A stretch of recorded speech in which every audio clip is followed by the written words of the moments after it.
Bear in mind, when watching this video, I am not a military analyst, I'm not a pilot, I have nothing to do with any military.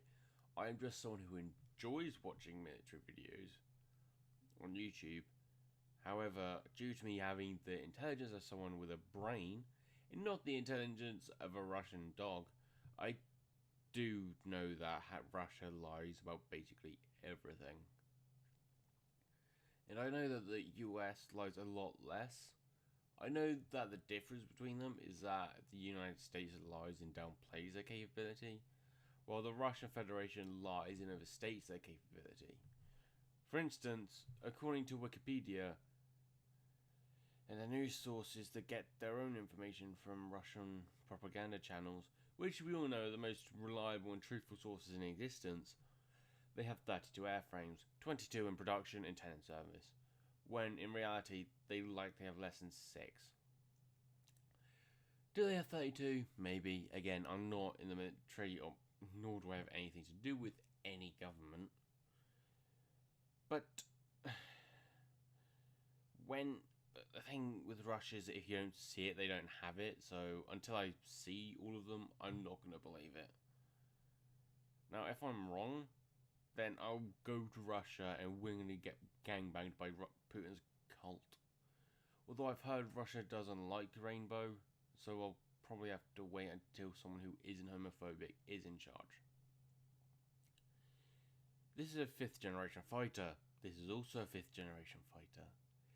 This here is a 5th generation pile of shit.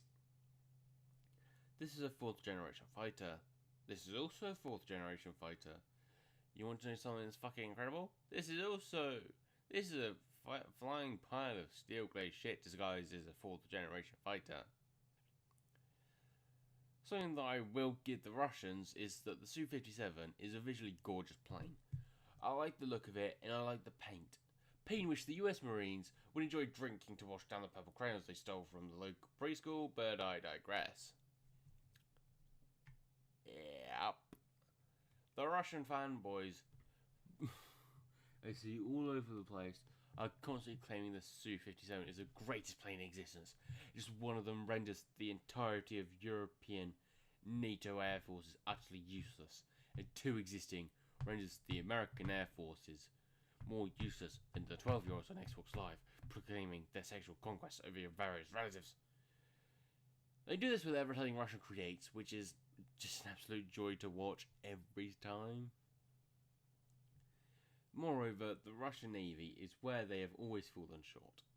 The Moskva, the Russian flagship, or the former flagship, was once nicknamed the Carrier Killer, since it could apparently take out an American carrier with its sheer amount of missiles. But as we have seen from Ukraine, it would make the warships the first sailors used, which would be used to literally ram each other, look like the USS Texas, which made all American sailors wish they wore white underwear on the days that they saw and operated it. Also, the Moskva wreckage has now become a Ukrainian heritage site, and the defense minister called it one more diving spot, so make of that what you will. The Soviet Union, in comparison to the Russian Federation, was actually powerful and could be a thorn in the capitalism-fueled ass of the USA. The nuclear arsenal was, presumably, functional. The army could do something when they had competent generals, which was pretty much never. Their air force was able to do something, even if it wasn't able to compete with the United States. Put into perspective, a Russian cruise liner that had been repurposed into a warship called the Aurora became a zoo when stopping off at Madagascar. The crew of the Aurora wouldn't sleep out of fear of being eaten during this time, and they were almost constantly doing opium, which is a heroin ingredient for those who don't know, and drinking vast amounts of vodka, aka spicy juice. I actually remember hearing a story about how a Russian Baltic fleet shot at themselves as they were leaving to go find the Pacific during the Russo-Japanese War. I don't think they were even out of Russian waters at this point. They definitely went past Denmark, I know that much. In the same trip, they shot a British vessel. I think it was a fishing boat, but if I'm wrong, please correct me, and they missed entirely. They used the rest of their ammo during this, and they still weren't even past Denmark. The British, understandably, didn't like this, and wanted to send the North Sea Fleet after them. I think it was that fleet, and I can't bother to fact check that, but I know they sent one. Bear in mind, this wasn't even the largest, and it was one of the smaller fleets in the Royal Navy. A British admiral actually planned to just send 4 battleships, or something along those lines, because sending any more would just be unsportsmanlike, and British, we are, like, at the time, we thought honor and sportsmanship was something we needed. Yep. Never mind the war crimes. Anyway, you can't, like, again, they weren't even past Denmark, and the Russians had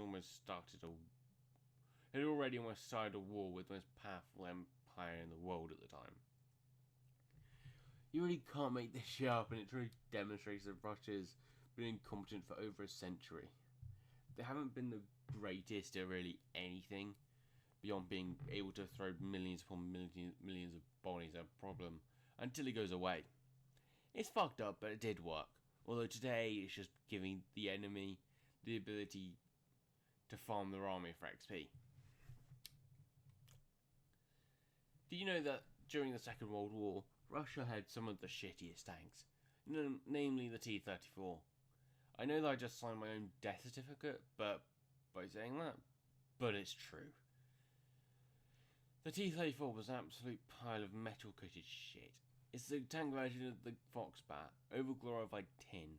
And myself being Cornish, I know more about tin than almost anyone, with it being injected into my veins as an infant. You want to know the greatest tank in World War II? It's the Sherman. It is absolutely the Sherman, and I will never stop saying that. If you think the T-34 was better than the Sherman, then I shall smite you with the power of Jesus, or hitting and screeching like the great chaotic honey badger, and I will do so through Tesco's home delivery. The saddest part is how Russia could have been a modern superpower. They had the potential to eventually become that, though. Granted, it would take a lot of reform, but it was possible. Do you know why they failed? It's called communism. Let me guess, you're going to say the Soviet Union wasn't real communism. Well, in all the times capitalism fucked up, it wasn't real capitalism. Fuck it. Every time we try it ends in genocide, other humanitarian crises, human rights violations, and do you want to know the last thing it ends in? Fucking more human rights violations. I fuck that up every time I do the script, for fuck's sake. Oh.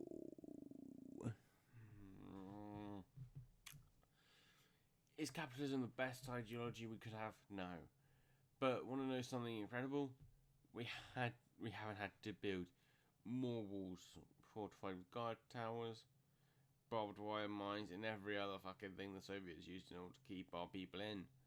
I'm loosely quoting an American president with that. I think it was Kennedy, but I could be wrong.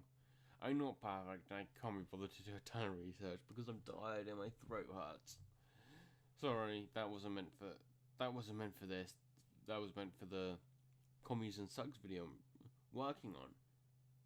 Now, before I go on another drunken rant, that's not the drunken because I'm not drunk. It's like 10 in the morning. I'm British, but I'm not that. Fucking, I'm not an alcoholic. Anyway, it would still be a rant nonetheless. I'm gonna end the video. So yeah, goodbye and fuck communism.